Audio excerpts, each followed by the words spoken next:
Hello everyone, welcome back to my channel, Close Reading Classic Literature with me, Dr. Octavia Cox. Today I'm going to be looking at one of the maddest, oddest, most peculiar texts that I've ever read. That is Laurence Sterne's Tristram Shandy, as it's called, or the full title, The Life and Opinions of Tristram Shandy, Gentleman. It's an 18th century novel, and it was first published in 1759, and then it was published in instalments until the 9th volume, which was published in 1767, just the year before Laurence Sterne died. And it's remarkable in many ways, but particularly today I want to focus on the narrative playfulness. It's such a joy to read this novel if you're interested in the metatextual elements of literary criticism. So what an author does, how an author represents text as text, what is a novel, what should a novel be, what should a novel do, how should you represent a life. That's essentially what Tristram Shandy is trying to do. The character of Tristram Shandy is trying to sit down and write his life, but he doesn't know where to begin, he doesn't know which details to include, how do you decide what's important, how do you decide what's not important, all those kind of questions. And all those questions, as literary critics, we think of as metatextual questions. So how text is formed as text and the ways in which texts reflect on themselves as texts. In this case, a novel reflecting on what it is to be a novel. And today in particular, I want to draw your attention to one example of a kind of beautiful example of this narrative playfulness and the way that Sterne encourages the imagination of the reader and the judgment of the reader. And there's a very direct relationship between the narrative voice and the reader all the way through Tristram Shandy, and indeed often much more in 18th century novels than in later 19th century Victorian novels. And the example that I'm going to draw your attention to today is where Laurence Sterne very particularly, or Tristram Shandy, the narrative voice, very particularly explicitly makes the reader use their imagination and draws attention to the very fact that the reader has to use their imagination, sort of confronts the reader with what the reader is expected to do in terms of bringing their imagination to the text.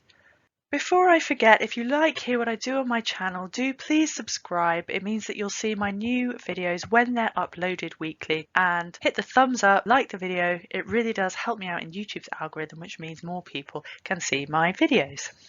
The novel is such an interesting form in the 18th century. It really began to be a genre, began to be a form at the beginning of the 18th century. And you can think of writers such as Jonathan Swift in texts like Gulliver's Travels, or Daniel Defoe in texts like Robinson Crusoe and Moll Flanders. That's the beginning of the idea of the novel genre. In many ways, those texts are very different from what we now think of when we refer to novels. The novel as a genre really changes over the 18th century, and really the 18th century is when the novel genre begins gradually to become more and more conventional. And we might think that that's a bit odd now, because I think we often think of progress as moving from tradition to something more sort of diverse. But actually, in the case of the novel, you have a much more diverse, much more disparate group of texts which are exploring what the novel genre is when it first comes to be.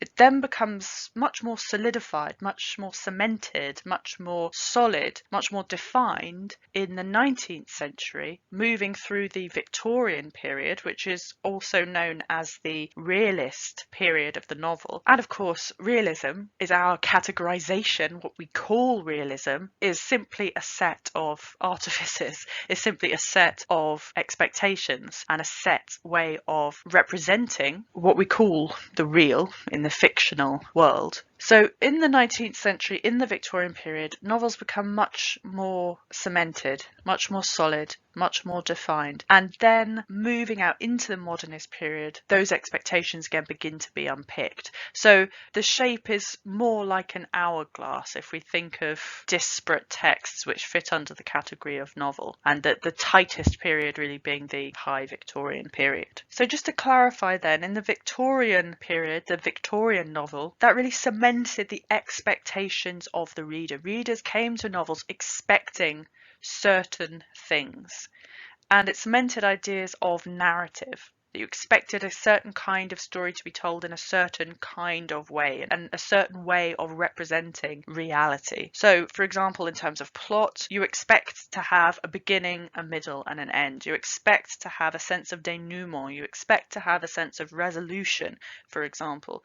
In Tristram Shandy, you don't have any of that sense at all because it's characterised really by digression. You don't have the sense, as you do in a Victorian novel, that the plot is moving towards some definite conclusion with some sort of moral purpose that you're going to be told at the end. In Oscar Wilde's words, the good end happily, the bad unhappily. That is what fiction means. That's absolutely not the case in Tristram Shandy. It's all about Tristram trying to work out where even to begin to tell the story of his life. And as I've said, it's characterized by digression, and sometimes those digressions don't go anywhere at all and you're not taken back. They turn out not to be relevant, they turn out not to be useful, which is a completely different experience as a reader from the Victorian novel, where you feel that you are being very deliberately taken on a particular journey and you're going to get to the end and you're going to have a resolution, you're going to have a sense of conclusion and catharsis. But not so, as I've said, in Tristram Shandy. It's much looser, much freer,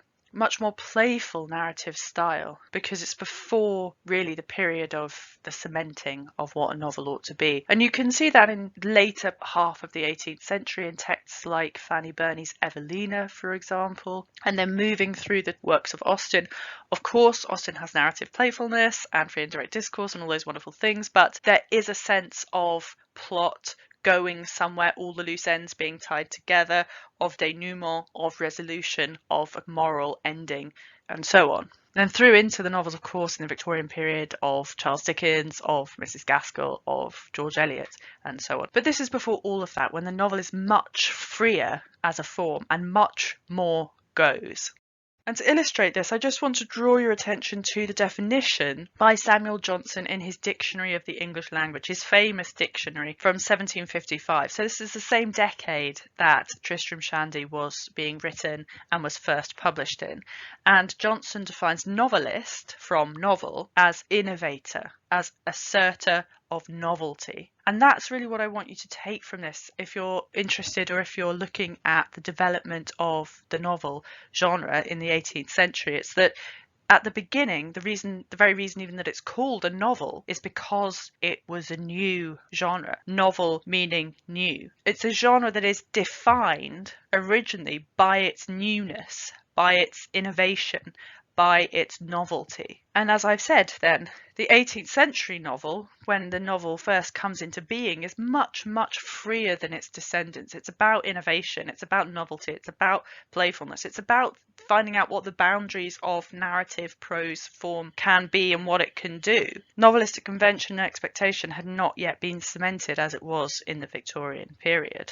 So let's look then at some of that innovation, some of that novelty, some of that playfulness within Tristram Shandy, the novel itself. This is a scene taken from volume 6, chapter 38. And in the previous chapter, Tristram Shandy had been talking to Uncle Toby about falling in love with widow Wadman. And that chapter ends, and possibly gentle reader. So you can see the reader being explicitly brought into the text with such a temptation, so wouldst thou.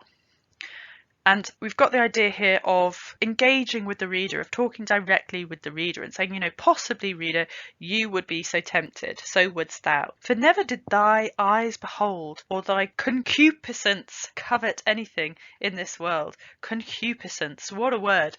So it means lust, essentially, a kind of strong sexual desire. Or thy concupiscence covet anything in this world, more concupiscible than widow Wadman. And it's such a disparity there between concupiscible in the way that the word sounds and what it actually means. It means lust inducing, but it's such an ugly word, concupiscible. So we've got this character, widow Wadman, who is the most concupiscible woman you can imagine, the most lust inducing woman that you can imagine, we're told. And then we go into chapter 38. To conceive this right. So we've been told that this character is the most concupiscible woman, and then in the next chapter to conceive this right. So it's the idea of talking to the reader and saying, so that you really understand this, so that you get a picture right in your head, you conceive her correctly, call for pen and ink. So get your own pen and ink and bring it here. Here's paper ready for your hand. This is really drawing attention to the materiality of this paper, of this novel, here kind of in your hands before you. The paper is here. There's an entire blank page that is ready for your hand. So ready for your pen and ink to fill it.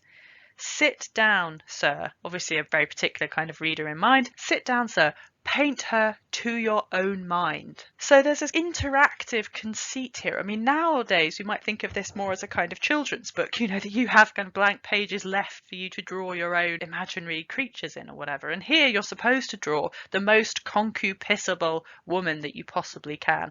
Paint her to your own mind. So explicitly drawing attention to the reader's imagination and at the same time the problems for a narrative voice to draw a concupiscible woman for you, and essentially saying, I give up, I can't possibly describe in words the most concupiscible woman, and so here's this blank page for you to draw your own, for you to paint your own picture of her, as like your mistress as you can, as unlike your wife as your conscience will let you. 'Tis all one to me, please but your own fancy in it. There's this beautiful engagement with the reader, which is about the reader's imagination, the reader's fancy, and Tristram Shandy literally saying, "'Tis all one to me," expelling responsibility, but also not saying this is what Widow Wadman looked like, not saying she had this colour hair, she had those colour eyes, tall, thin, whatever. No actual details, and saying actually the details are completely irrelevant. It doesn't matter. None of that matters. It's all one to me. Saying all that is irrelevant to me. All that matters is that you picture the most concupiscible woman that you can. That's a really different narrative perspective from saying this is the character, this is what they look like. That kind of storytelling which is about trying to describe realism, essentially trying to describe every detail of a character down to the most fine detail that you can possibly imagine. Here it's completely the opposite. It's saying it doesn't matter what she actually looks like. I'm not going to give you any details at all about what she actually looks like. All you've got to do is just imagine your own most concupiscible woman that you possibly can. I realise I've never said the word concupiscible so much in my entire life as I have in the last 5 minutes, but when else am I going to use the word concupiscible in life? So I might as well use it now.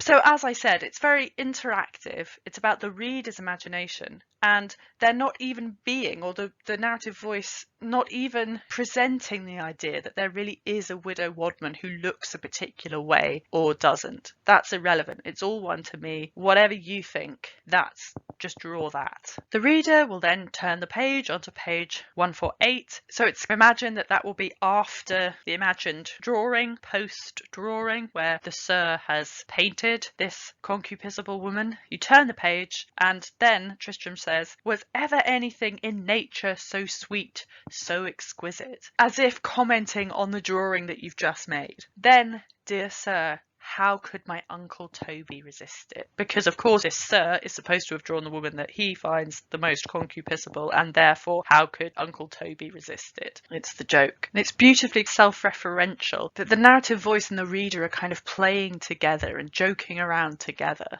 in the idea of how to tell a story and how to engage readers in that story. And then, thrice happy book! Thou wilt have one page at least within thy covers, which malice will not blacken, and which ignorance cannot misrepresent. Malice meaning the desire to cause harm to. Essentially, the point here is, it's a happy book because this blank page, where there's nothing written on it, at least will mean that there is one page which malice cannot blacken, and which ignorance cannot misrepresent. And that's another joke that runs all the way through Tristram Shandy, is that Tristram is constantly belittling, being rather grudging towards his readers and thinking of them as full of malice and full of ignorance, and that they're going to try and blacken his character, they're going to try and misrepresent him, and that he keeps worrying that the reader is going to misunderstand him and is too stupid and too ill-willed to want to understand Tristram's point properly, which is another kind of interesting way of representing misrepresenting the relationship with the reader if you're constantly thinking that your reader is a bit beneath you. But what's also the kind of broader, bigger theoretical point that Sterne is making is that, of course, in any text, if there are any words written on a page, people who come with malice, people who come meaning ill will be able to blacken what's said, and those who come with ignorance will be able to misrepresent it. I mean, that's true of any text, it's to do with the way that the reader interprets it. So if the reader brings malice and the reader brings ignorance, then the text is going to mean something completely different from if the reader does not bring that with them. And therefore, the logical endpoint of that is, well, you just have to have an entire book that's not full of any text, because then a reader can't bring malice or ignorance to it because there's nothing there for them to bring that malice or ignorance to. But of course, you can't have an entire novel full of only blank pages. So there's another metatextual joke there, that is this an entirely fruitless endeavour anyway, because anyone who comes with malice and ignorance will always find things to be malicious and ignorant about. So why bother write anything at all if you know that there will be some who are going to misinterpret it? It's kind of beautifully playful and asking really big questions about what we want from texts.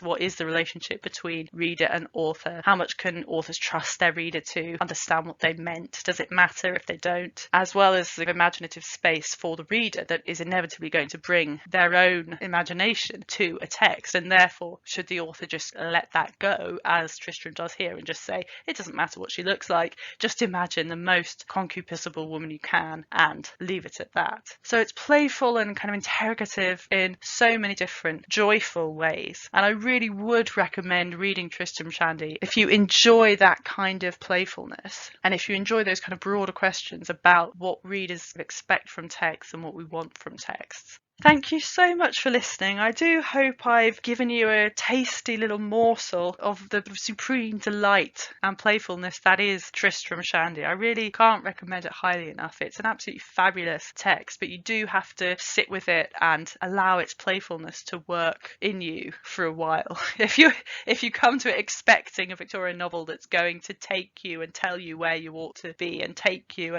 on the journey you expect to go on, this is not the novel for you.